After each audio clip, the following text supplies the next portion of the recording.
Assalamualaikum Sobat SPD. Pada video kali ini saya ingin membahas tentang zaman parabola. Apakah di 2021 nanti parabola mini ini masih akan populer? Karena saat ini kan sudah mulai banyak nih TV kabel yang berlangganan, misalkan seperti IndiHome, Republik, dan banyak lagi ya.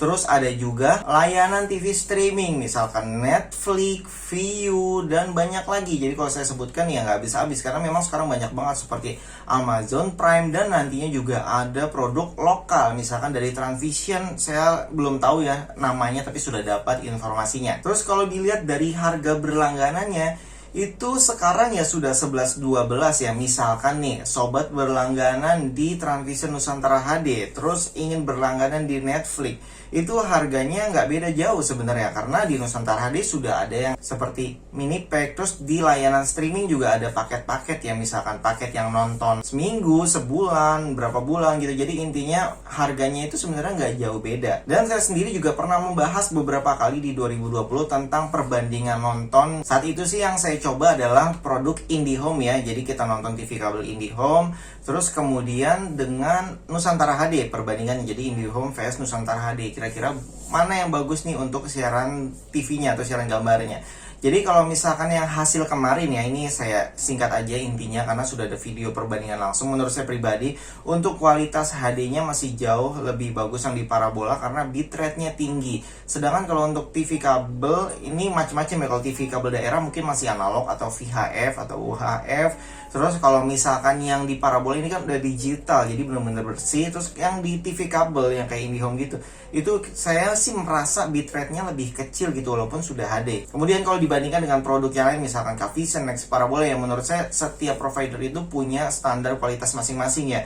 Kalau untuk saat ini ya, saya pribadi ya lebih suka Nusantara HD. Ini bukan karena saya disponsori ya, tapi karena memang dari hasil perbandingan kemarin. Jadi pernah ada videonya juga tuh, perbandingan seluruh parabola nih, mana yang HD-nya lebih banyak dan lebih tinggi kualitasnya. Walaupun beberapa orang sekarang merasa seperti ada pengurangan dari bitrate HD-nya tersebut, tapi ya menurut saya tetap masih lebih baik daripada kualitas HD yang lain. Terus kalau sobat ada yang bilang Telkom 4 kan ada HD-nya juga kayak Trans TV, Trans 7 itu sudah HD juga di Telkom 4 sekarang ya. Ya pasti lebih baik yang di Telkom 4 karena semakin sedikit channel yang ada di satu transponder, maka channel tersebut akan mendapatkan jatah bitrate yang lebih besar. Jadi kalau misalkan di dalam satu transponder itu ada 10 channel ya, otomatis bandwidth-nya dibagi 10 channel.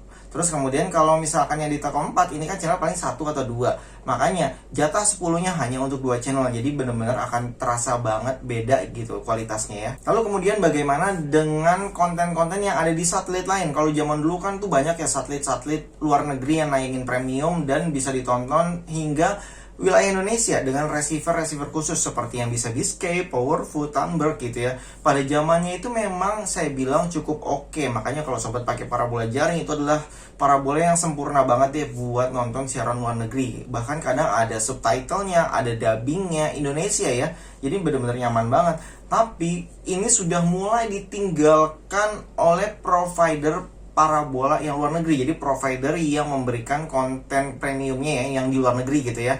Jadi kalau di luar negeri tuh mereka upload ke satelit manapun gitu, itu untuk dijual kembali. Makanya kita pakai receiver khusus itu supaya bisa mengakses. Makanya kalau dibilang ilegal ya sebenarnya bisa dibilang ilegal juga ya, karena kan kita nggak berlangganan jatuhnya, tapi kita membuka acakan siaran tersebut. Dan di tahun 2020 itu udah nyaris nggak ada ya, karena semua receiver rekomendasi sekarang tidak secanggih, atau saya rasa memang fitur tersebut tuh dikunci gitu, jadi tidak diadakan atau dihapus supaya yang membeli receiver rekomendasi lebih menikmati konten dari provider tersebut. Kalau zaman dulu kan belum dikuasai oleh provider, jadi receiver itu masih bebas.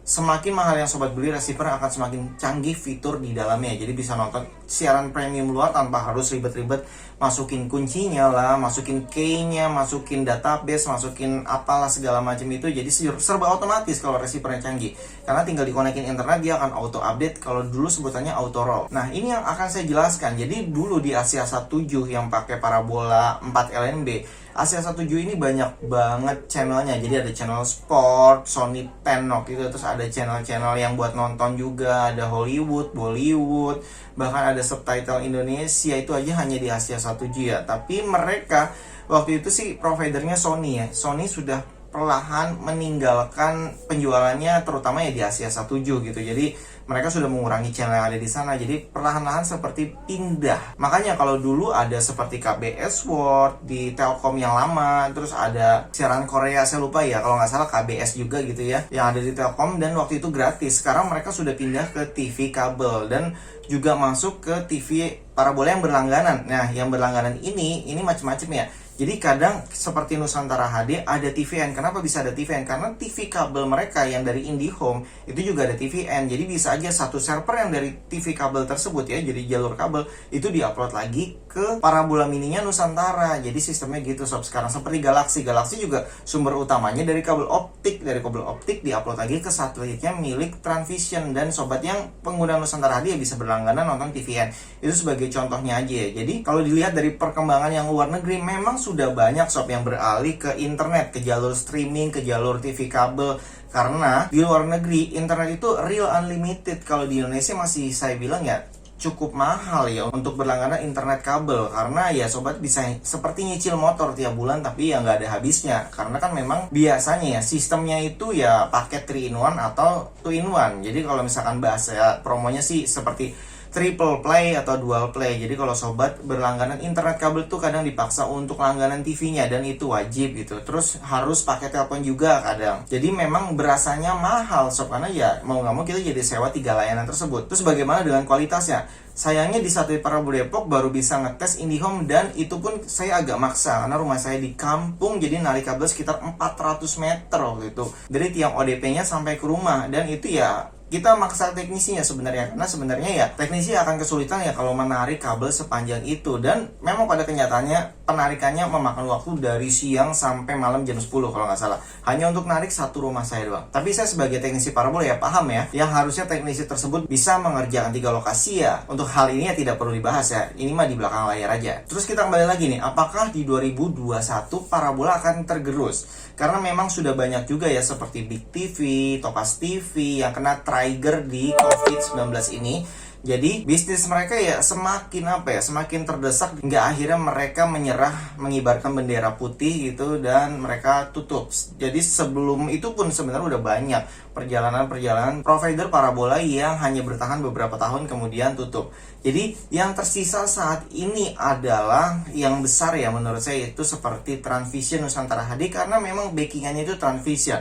Transvision ini kan Transcorp ya, mereka punya Transmart, mereka punya bisnis-bisnis lain di belakangnya. Kemudian MNC Vision juga sebenarnya sebelumnya adalah Indovision, Okevision, Top TV, kalau nggak salah itu ya. Jadi sekarang berubah jadi MNC Vision, dipersolid atau diperkecil sebenarnya. Jadi namanya hanya satu doang sekarang. Dan ada produk jual putusnya juga yang namanya MNC Jawara gitu. Sekarang modelnya sudah berubah nih, yang tadinya harus berlangganan sekarang menjadi produk jual putus supaya lebih menjual lagi, lebih diterima lagi oleh masyarakat. Karena kan produknya tidak wajib berlangganan, jadi lokalnya itu digratiskan. Kemudian ada juga Next Parabola, ada juga Kavisinya sebenarnya kemarin sudah nyaris banget kolaps, terus dibantu atau dibeli bahkan sama MNC Vision, sehingga mereka jadi satu grup sekarang. Kalau misalkan dibilang rugi ya, saya mungkin bilang semuanya ya rugi, karena biaya sewa satelit itu benar-benar mahal banget ya, triliunan mungkin sob. Apalagi kalau sobat tahu ya, misalkan sewa satu transponder di Alapa aja zaman dulu itu sekitar 350 jutaan ya kurang lebih gitu. Terus sekarang kan di Telkom 4 ya saya kurang tahu berapa, karena belum tahu nih yang terupdate-nya berapa. Kemudian di parabola mini juga mereka sewa transpondernya banyak, gak cuma satu. Dan mereka sewa biasanya ya gak cuma setahun 2 tahun, tapi ya borongan gitu, dan gak tahu deh kontraknya sampai kapan. Terus kemudian umur satelit juga ada batasnya. Biasanya sih umur satelit itu 15 tahun. Makanya kalau dibilang gratis selamanya ya tinggal dilihat aja selamanya itu sampai kapan. Selama perusahaannya ada, selama perusahaannya profit, selama bisnisnya lancar, selama satelitnya nggak rusak. Jadi artinya memang banyak untuk kata-kata selamanya. Terus bagaimana dengan yang aplikasi streaming kayak Netflix, terus iFlix, Viu, dan lain-lain gitu ya? Menurut saya sih memang untuk yang di kota-kota besar yang internetnya udah banyak banget pilihannya. Misalkan ada Republik, ada IndiHome, terus ada MNC Play, terus ada juga yang dari Transvision High Speed kalau nggak salah namanya. Terus operator seluler juga udah banyak yang kerjasama ya dengan video streaming tersebut. Terus mulai ada juga paket-paket unlimited. Mungkin nanti paket unlimited yang di HP ini akan dibahas di channel Viz TV ya, channel saya yang khusus membahas tentang gadget-gadget gitu. Apakah itu semua akan berdampak dengan dunia parabola? Kalau menurut saya pribadi, sobat bisa belajar dari yang namanya UHF dan digital. Perkembangan digital di luar negeri semuanya sudah ASO. ASO itu artinya adalah analog switch off. Jadi mereka seperti Malaysia ya, yang deket aja deh, itu sudah menghentikan siaran analognya menjadi digital gitu, dan sudah berjalan dan sukses gitu. Kalau di Indonesia sebenarnya perjalanan ini sudah 10 tahun yang lalu sob. Sampai saat ini sobat bisa lihat apakah digital sudah resmi bersiaran. Jadi sampai saat ini tidak, dan katanya pingin diresmikan di 2021. Kalau sobat cari beritanya, kata-kata ini ada setiap tahun. Misalkan akan diresmikan 2018, akan diresmikan 2019, akan diresmikan 2020, dan sekarang akan diresmikan 2021. Jadi menurut saya ini ya seperti mengulur waktu doang. Sedangkan operator yang bersiaran di digital itu setahu saya belum mendapatkan profit. Jadi hanya mengucurkan dana membuat sesuatu uji coba yang tiada akhirnya gitu. Karena sistem di Indonesia untuk pembagian profit itu masih berdasarkan rating dari analog sob. Terus keuntungan yang dari analog juga saya rasa sudah mulai berkurang karena banyak orang beralih ke YouTube. Jadi lebih menyukai YouTube untuk anak-anak yang zaman now gitu. Sehingga menurut saya pribadi, untuk siaran TV parabola ini perkembangannya masih cukup aman di 2021 karena internet di Indonesia ini belum merata. Bahkan SPD yang tinggalnya di Depok, terus walaupun di kampung gitu ya, desa Jati Jajar, itu aja internetnya masih susah. Sobat bisa lihat IndiHome yang saya pasang kemarin itu speednya seperti apa, itu sudah ada di video Viz TV. Terus saya ganti paket gamer yang saya harap lebih oke lagi ya, namanya juga paket gamer, harusnya bisa streaming. Ternyata di luar ekspektasi, saya tidak bisa streaming YouTube sampai saat ini. Saya sebenarnya pengen bikin streaming tanya jawab, tapi sampai saat ini nggak bisa karena memang internetnya itu hancur banget. Untuk streaming itu nggak kuat sob. Jadi mau nggak mau ya rekaman seperti ini diupload juga bisa 2 jam 4 jam gitu sekalinya upload. Makanya walaupun di IndiHome sudah ada TV kabel, saya tetap nontonnya dari parabola. Kenapa? Karena di saat sudah memasuki 2 minggu biasanya kena FUB. Walaupun mereka bilang unlimited, unlimitednya tetap dibatasi dengan yang namanya FUB. Di saat sudah kena FUB itu ya otomatis lemot semua sob, sehingga kita nonton aja itu kadang macet-macet. Kita buka YouTube macet-macet, nonton Netflix aja kayak nonton 3GP, padahal kita berlangganan Netflix yang HD. Itu sudah saya coba ya. Jadi di YouTube Viz TV untuk hal-hal ini sudah dibahas. Di sini kita bahas fokus ke parabola. Terus bagaimana dengan yang kualitas streaming dari HP? Katanya kan HP sekarang juga unlimited, jadi nanti ini juga akan saya tes seperti apa unlimitednya. Biasanya tetap ada FUB-nya ya. Terus batasan-batasan aplikasi apa aja yang bisa diakses dengan fitur unlimited tersebut. Sehingga kalau ada yang bertanya sampai kapan dunia parabola ini masih bertahan, ya menurut saya kalau untuk di Indonesia ini masih lama banget. Dan perkembangan digital aja menurut saya kurang bagus di Indonesia, karena siaran digital itu memang harus dengan dataran yang luas dan merata gitu. Jangan ada halangan ke arah tower pemancar ya. Sedangkan di Jakarta sendiri itu sebenarnya dataran lebih rendah. Mungkin kalau ditarik ke Bogor atau ke Depok ya, itu seperti turunan 100 meter ke bawah gitu, lebih rendah. Jadi towernya itu dipasang ya di dataran rendah, sehingga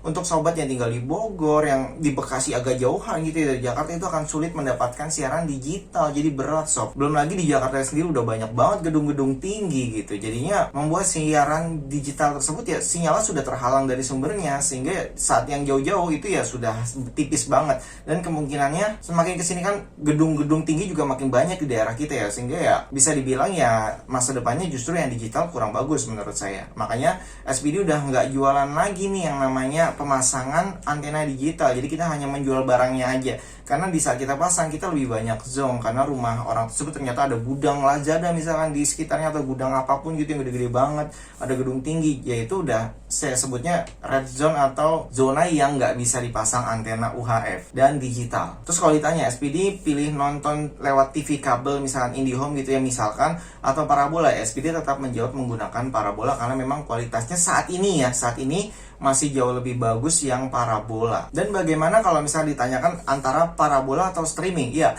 di SPD juga berlangganan Viu, berlangganan Netflix. Memang selain untuk uji coba ya, saya juga suka nonton aja ya film-film di sana selain di parabola.